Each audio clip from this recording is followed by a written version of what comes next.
5, 6, 7, 8. Hello, everybody. We're back. Welcome to the Smart in Public podcast. This is a podcast that discusses business, careers, and life through the eyes of public relations and communications experts. I'm Katie Boyson. I'm Katie Duffy.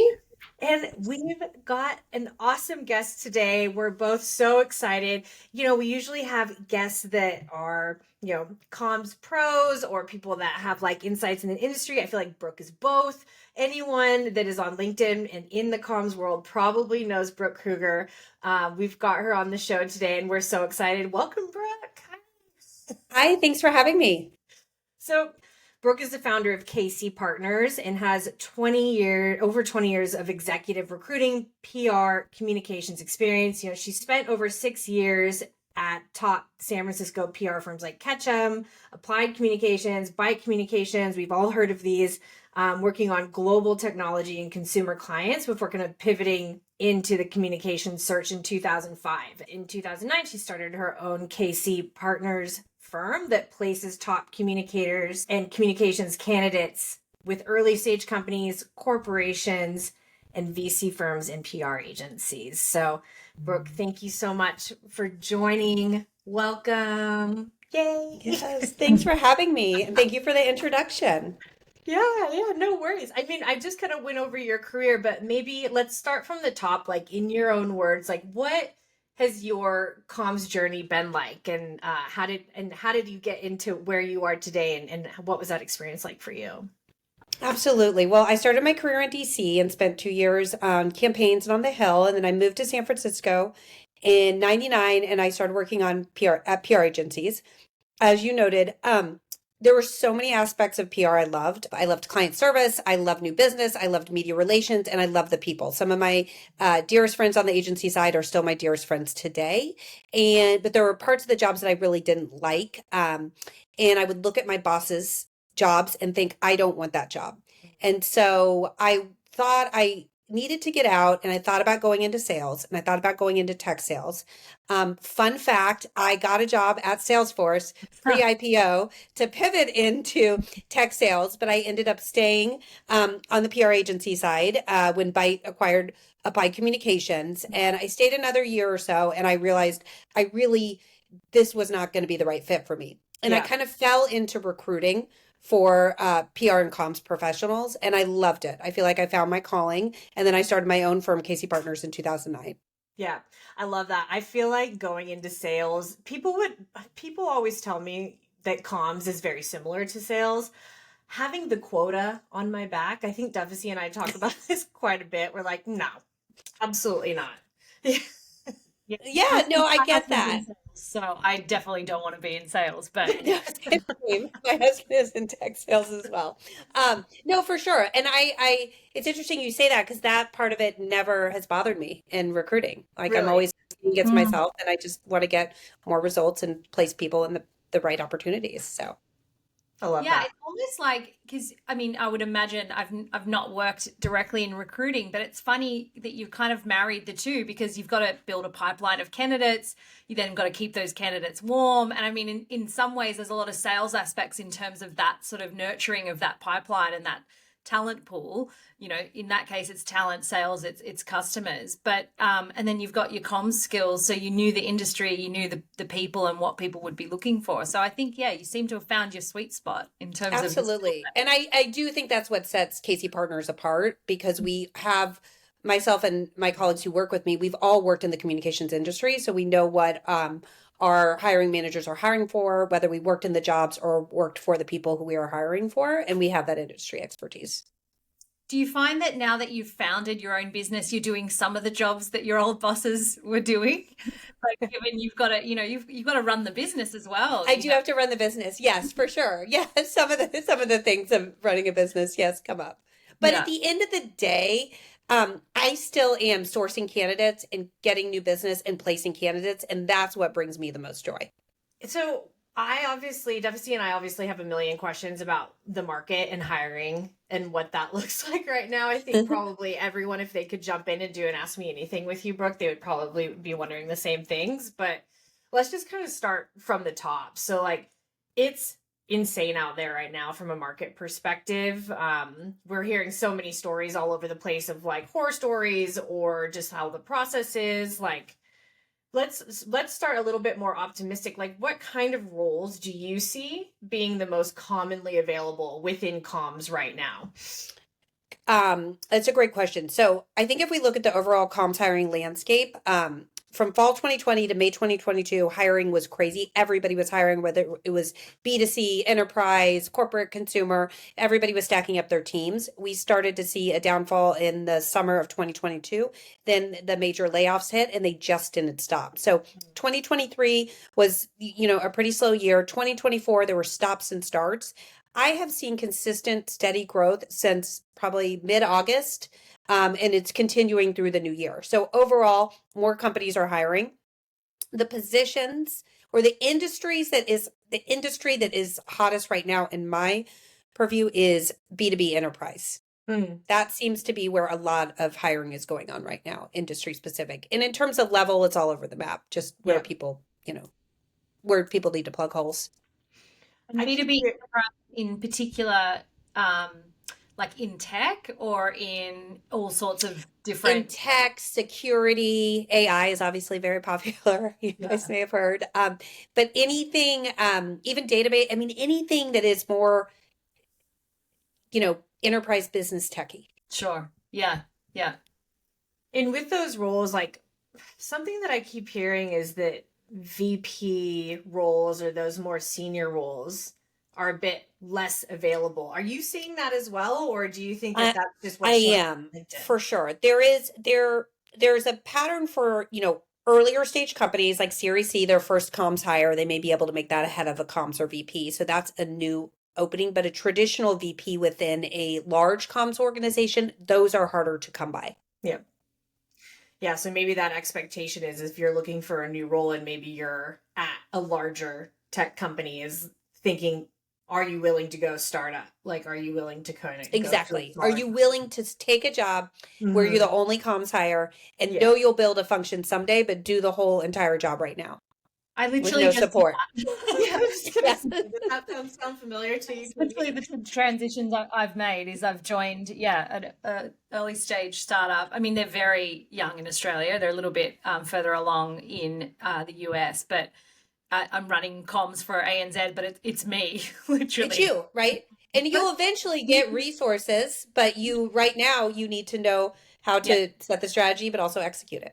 Yeah, exactly. But I would just say to people that I'm actually really enjoying it and like putting my hands on the tools again and really getting to know the journalists again and kind of all of that stuff. I mean, I like that build motion and kind of being top and bottom and having the strategy, but also getting in there and really trying to land those stories. And I still get a kick out of getting a story in the newspaper. Yeah, it's like that high that get that result for sure. Yeah.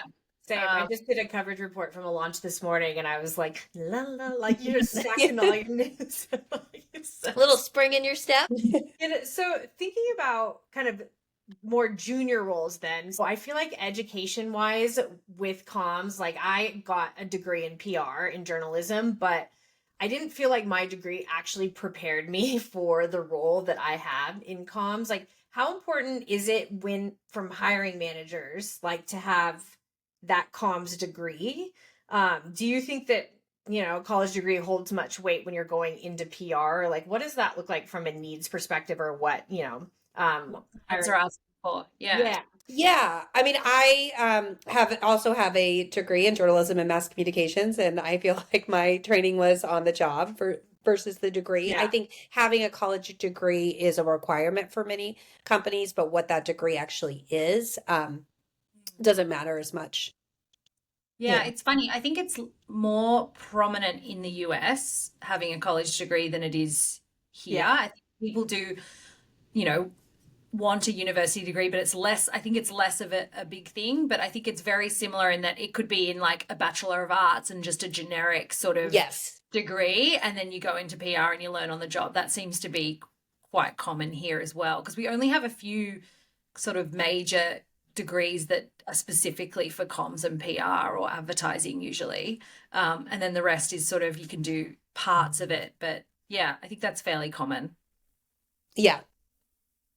Absolutely, I agree. So in summary, I think most companies that we work with, they want a college degree, a Yeah. bachelor's degree. What else are clients looking for at that sort of junior is probably not the right word, but that maybe sort of junior to mid-level role?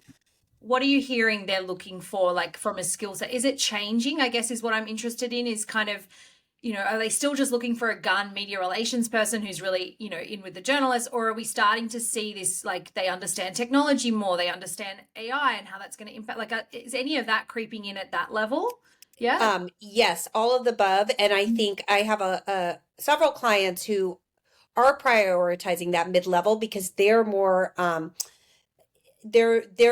comfortable with the going direct approach, which is a very popular term right now. And it's something that's been going on for a while, but companies do want to see that there are ways to get the message out there and tell the stories beyond just media relations. And candidates that are 5, 6, 7 years in the workforce may have more experience with that, just because the traditional media landscape has changed so much. Yeah. Can you, for any of our listeners who don't know what that go direct approach is, can you explain that to them? Absolutely. So I think going direct, from what I understand, it's not relying solely on the media to get your message out. A traditional press release and pre-briefing reporters. You could also write a blog post. You could do a video. You could put that on your website, and then it's essentially also word of mouth getting out there too. So it's just I believe in going direct as well as using media relations to get the story out. One of the most important things is you have to also though have a story to tell. Yeah. Yeah. And what are your messages and how to get them to the right audiences. Yeah, we did an episode, I think, towards the beginning, but very similar in that it was talking about this sort of move to this circle of paid, owned, and earned, and that we're moving away from just seeing this like emphasis on earned, and that we really need to have this kind of full. And I think you're right. I think there's a generation that's coming into the workforce that are really comfortable with that and sort of creating their own content organically on their own channels. So it's almost like an organic skill that they've learned just by growing up at the stage that they did. So yeah, I think it's really interesting. Absolutely.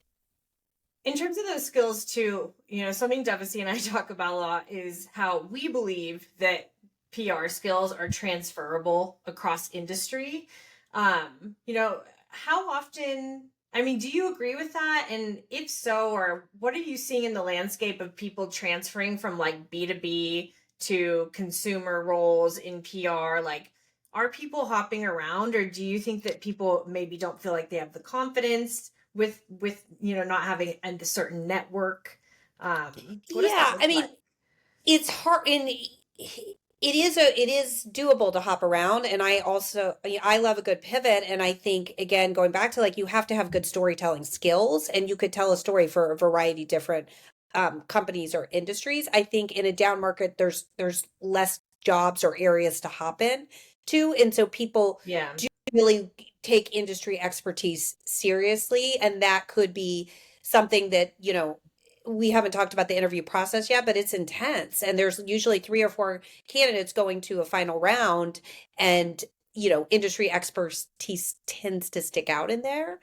But I am all, again, for pivots. And I think it is transferable for sure. I was just going to ask, like, what are you seeing from the client side as well? Like or the hiring manager's side, if they're more willing to take a chance on people that are from a different industry. I think they would be if the person checks all the other boxes and has that X factor. Yeah. And you touched on there the interview process. Yes.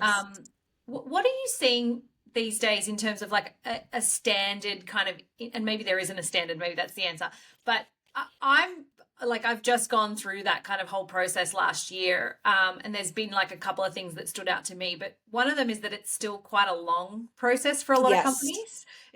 Do you feel like that's consistent? Yes. And what else is that is consistent. It is a long process. And usually what happens is that, when you work with us, we do a recruiter screen and then we send you to the hiring manager. They will do a screen. And what I'm seeing with that screen, it's more a quick screen, just a gut check, and then let's put you through the full process. And so essentially you've already had 2 interviews, but your interview process is actually starting after that. Then you will meet perhaps with another member of the team. You'll meet with the hiring manager again, and then you'll meet with key stakeholders. Then there's usually a project. Then there could be an executive. So this could be 4 or 5 rounds, and there's multiple people in play. It's a lot of time on energy on the interviewer's part as well as the interviewee. And, projects are a big part of the interview process, and that does not seem to be going away.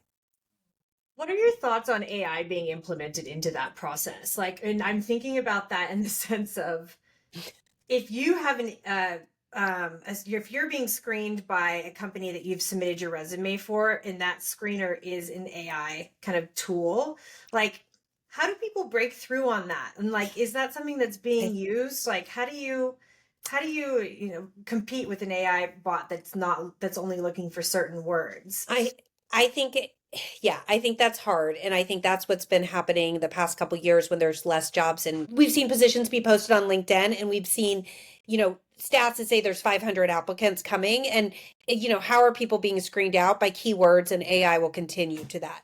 I truly believe, AI will help us all, but within recruiting and with hiring managers, it really is about getting to know somebody and their motivations and what makes them tick. And it's going to be hard for AI to understand that from what I understand about AI now. But yeah, it's we've got to be super careful, because I do think back to that point about transferable skills and people making pivots. If they're looking for one particular thing, or they've got some keywords that this person might not have, but maybe they've got something else, it's just, I think we've just got to be really careful. I think the human screening for right now is still super powerful. I think it is for sure. And I do think it's hard to get a job by just applying to a job online. And so that's why working with recruiters like myself and working with people within a company and getting internal referrals is always a great way to get a foot in the door.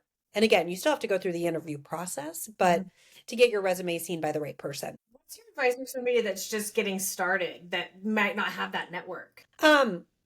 In general, like if someone who wants to get in communications and PR, I truly believe agencies are such a good starting ground. And you learn the ropes, you get to work on multiple accounts, you get to work with multiple people. And so I think that's always the best way to start. And then, the other thing about agencies, there's a lot of turnover, and people are leaving and people are getting hired by their clients. So keep up your connections.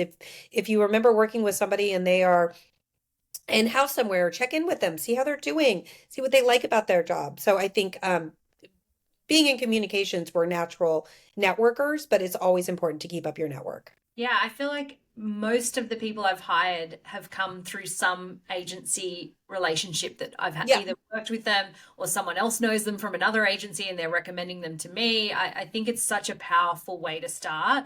And I'm not going to make it a general rule, but like for the most part, I like to hire out of agencies. If I'm hiring for, their first sort of in-house role, I think it's great to come from a, busy competitive agency, because I think they just understand pace and client service and all these things. So yeah. Absolutely. I think the client service thing that comes from agency is so underrated, especially if you're going into like an executive comms role, because having that ability to do that extra step and knowing that you need to do that follow-up email or, hey, just checking in ahead of tomorrow. And I just feel like that's so valuable, especially for people that are going from agency into exec comms. So like hot tip, just think about how you can showcase that when you're interviewing that in the process. Speaking of hot tips, what are the most common interview questions that you see, Brooke?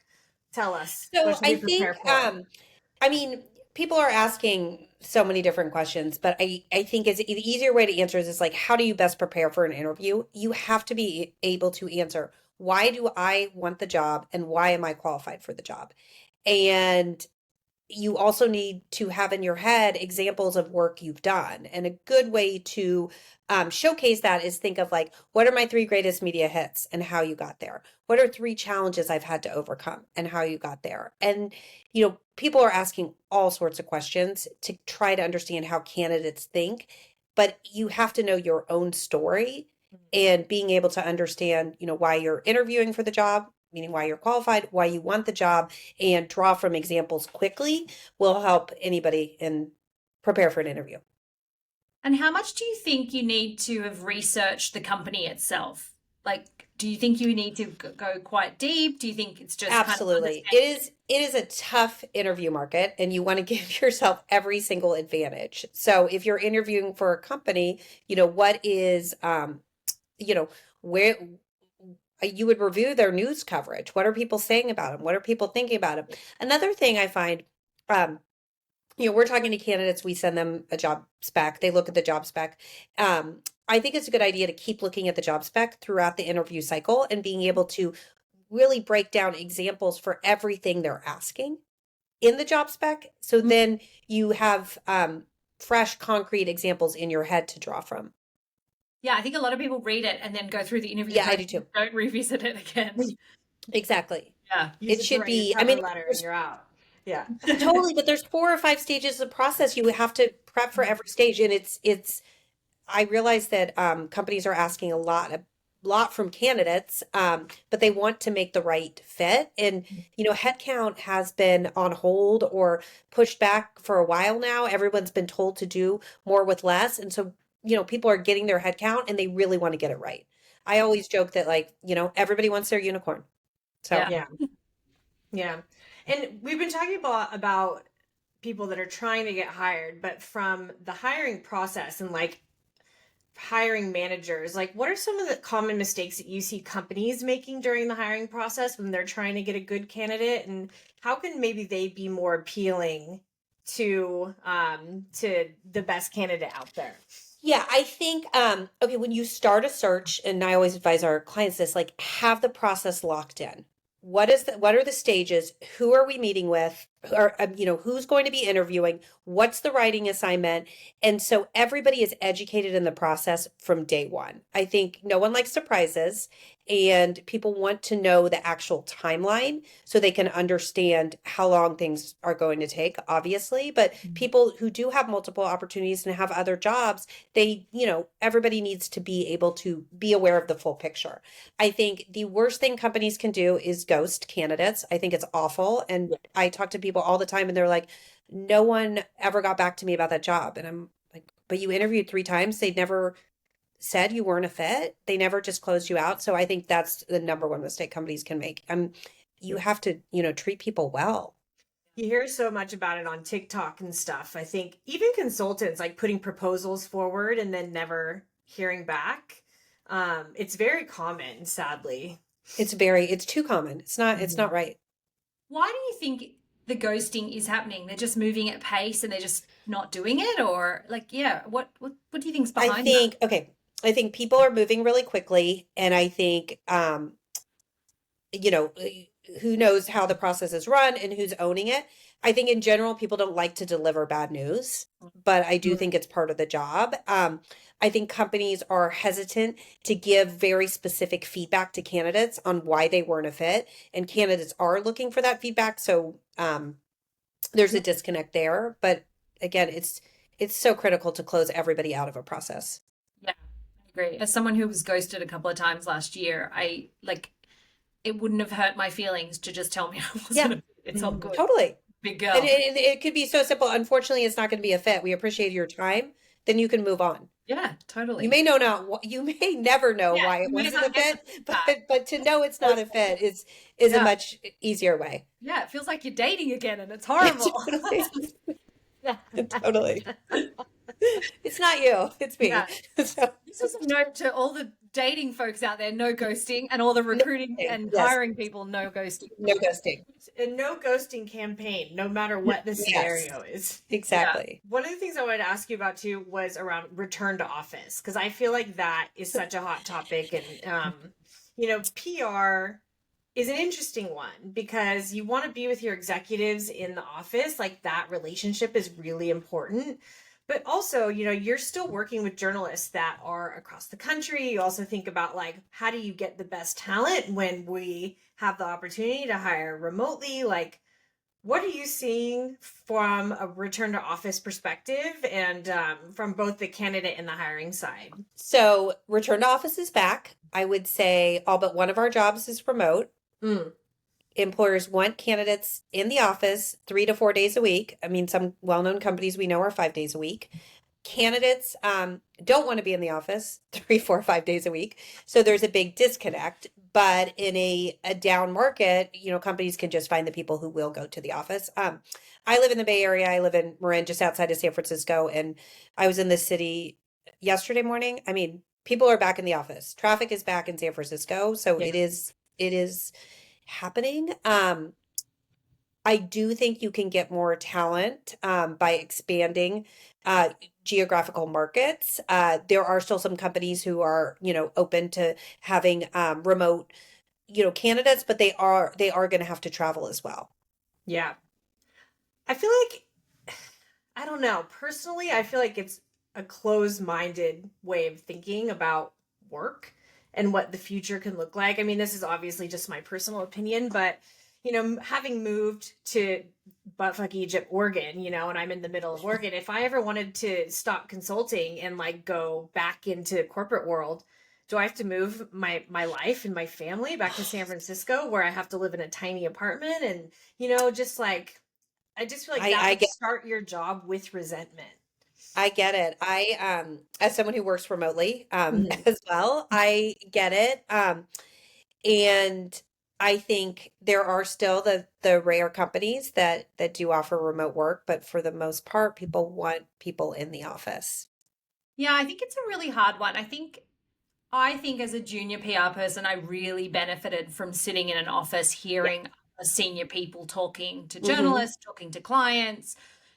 That natural absorption of learning, I think, is really important. So and I think even from an agency culture perspective, I think being in an office together and boys, and we worked together in Sydney, and we used to bounce ideas all the time when we Yeah. sat next to each other. But when we were remote, you'd have to actually make the effort to make the call, and that's not really organic bouncing of ideas. So I think that's one point. The flip of it is I'd love us to stop thinking about it as return to office and office versus home, and more just about like the flexibility that people need to execute on their lives. And I think that's going to be different for everybody, right? And I would love just employers to be thinking about how do we make sure that people have that flexibility, and what does that look like, and have a way for people to request flexibility, think about flexible work. And I think if we go that way, it's like you might be in the office, but maybe that office isn't 7 a.m. till 6 p.m., right? Yeah. Yeah, Maybe, and that's really kind of meeting in the middle and meeting yeah. people's needs. And I think, the whole world has changed and it's always changing.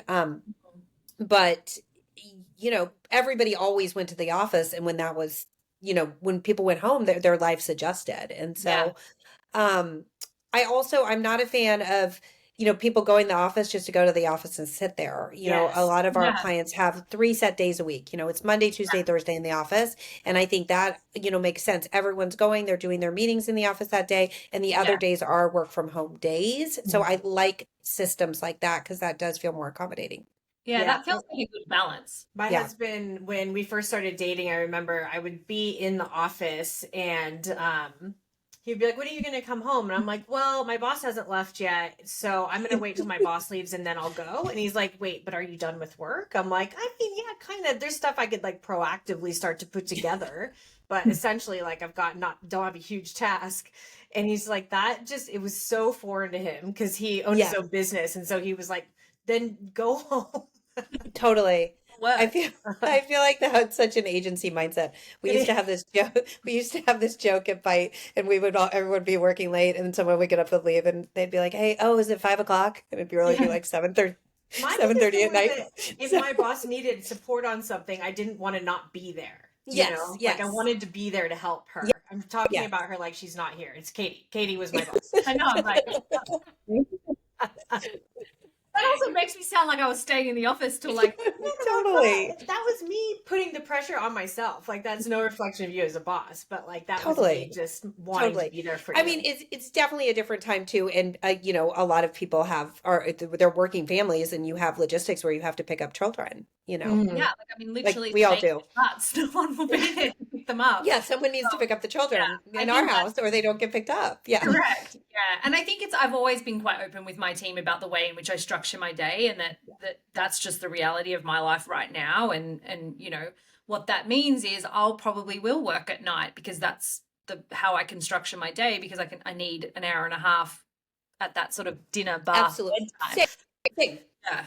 And I think being transparent is important, and Mm. and letting your teams know that you do have to pick up children or you do have to get dinner on the table, Yeah. but Yeah. you're not going to miss an email later. You're going to check email before you go to bed to make sure that the world didn't explode. Yeah.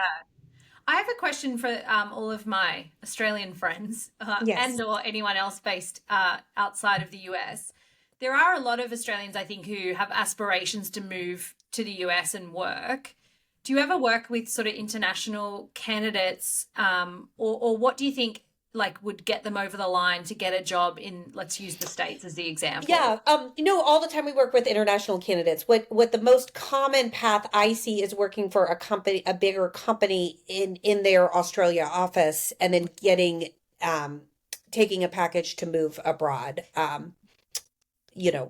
Through that company. Or I talked to somebody the other day, and they were from Australia, and their company was getting ready to sponsor their green card. Yeah, cool. Okay. So they didn't feel comfortable looking for a new job yet, which I totally respected. Which makes sense, yeah. So I think for people who want to do it, maybe, looking for those companies that have a big presence in the US. And to have a global presence, and there is a path to the US if that's the market they want to go into. Yeah. That seems to be the easiest path. Yeah, okay. That makes sense. That's what I did. Yeah. The opposite. Yeah, you did the other way around. You did the opposite. A lot of friends do take a more junior role in an agency, even though they're probably a little bit more experienced, but just to learn the media landscape and kind of be a little bit humble about what they don't know. And so I think that's a great idea as well. I think that's a great idea. You know what? You brought up a good point, because everybody, I feel like in today's world, is like, how do we get ahead? What do I do? Like, I'm ready for the next level. And I love that idea, because we don't know everything, and we may have to take a step back to take 2 steps forward. And it has and this had been my advice for everyone, it has paid off tenfold for them. Like, they're all senior roles now. They haven't gone backwards in the long term. It was just that temporary kind of, I'm going to take, maybe I'm a group account director and I'm going to go two levels below that, or 1 level below that at an agency, just so I can kind of prove out my worth. And then the benefit of that is you know what you're doing, you're not out of your depth, and moving to a new market where you don't know anything about the market. You can kind of, and I think, Boyson, you kind of were probably overqualified for the role that you first took when you came out. Yeah, I took a demotion to go to Australia. But also, but you got to go to Australia. Yeah, I know. I got to go to Australia when I wanted to go and live where I wanted to live. But also, I knew the role. So it wasn't like I felt like this is beneath me. But I was doing it in the context of a different market, which almost made it feel like I was still I was definitely being challenged every single day. Because doing the things in the context of a new market means relearning what works for that market and doing it in the way that works best there. So it really, even though it feels like maybe you're getting a demotion, you're actually learning a shitload. And I'm glad I did it. Well, Brooke, thank you so much for joining us. That was so much fun. I feel like this could go on forever and ever, this conversation. But, we always end our sessions. We help people be smart in public. Do you have a dumb moment in private that's happened to you recently that you want to share with the group? Do I want to share with the group? I guess. Yes, lots of things happen every day. There's 5 people with the group. In the group. Yes. A recent one that I can think of. So I really like to do hot yoga when I have time, and I was taking my yoga towel out of the dryer, and then I go to yoga class, and it's hot yoga, so you're in your workout clothes, and then I put out my towel, and then my underwear is sitting on top of my towel, and then I look around. I don't have a coat or anything, so I literally just have to roll it up in a ball, run out of the room, put it in my coat, and come right back. That's actually such a good one. Does stuff like that happen to other people? Or is that just me? It was Me and the gym probably have a million dumb in private. Like I cannot, and Boyson knows this, any form of coordination to music in a gym class, I cannot do. It's Like not the good. classes where you have to like do the move, Totally. I cannot. So yes, I'm with you on the like sports/gym dumb in private. Yes, yes. That was an immediate one I think of. I could probably come up with a lot more, but God, that's a good one. I love it. Do you have a dumb in private this week? I don't think I do this week. I think I've been good. You did last week, so that's fair enough. Yeah. Here's what I have to say about my dumb in private this week. So it's tax season right now, everybody. So listen, every single day is something very dumb. I feel like I look at either my finances or anything with a number on it and I explode. Like my brain just goes sideways and I get nervous talking to my accountant. And so I tell them and I have like W-2s coming and it's W-9s and then he plans for the wrong thing. And then we get to sit down for our meeting. So that's just happening all in the background right now. So everyone can just assume that I've said the wrong thing to my accountant 20 times this week already, and he probably hates me. So that's why. I'm literally imagining him talking about you when he gets off the phone with like his fellow accountants. He's like, client, she just really doesn't understand it. totally. Or like his like assistant is overhearing and goes, "Oh, was that Katie?" Yeah, I could tell. That Is client. that the one? Is that the girl who keeps saying W-2s versus W-9s? Does she not know the difference? My poor husband now like sits in the room and he puts the call on speaker and he's like, "I just need to be here to make sure that we're." You're not, yeah. That wow. is going back to running a business. That's not a fun part of the job. Oh God, I The know. accounting and the invoicing. I know. Invoicing every month should be exciting for me, but I just look at it and I'm like, it's invoice time, everybody. Let's hunker down. Absolutely. Yeah. Well, thank you so much again, Brooke.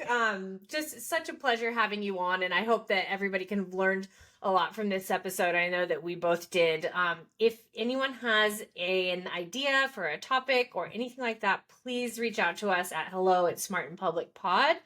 You can also get in touch with us on Instagram or TikTok for as long as TikTok is around at Smart and Public Pod. Till Sunday. Yeah, until Sunday, everyone. It's in its final hours. And thank you so much, everybody, for listening. We'll talk to you next week. Okay, bye.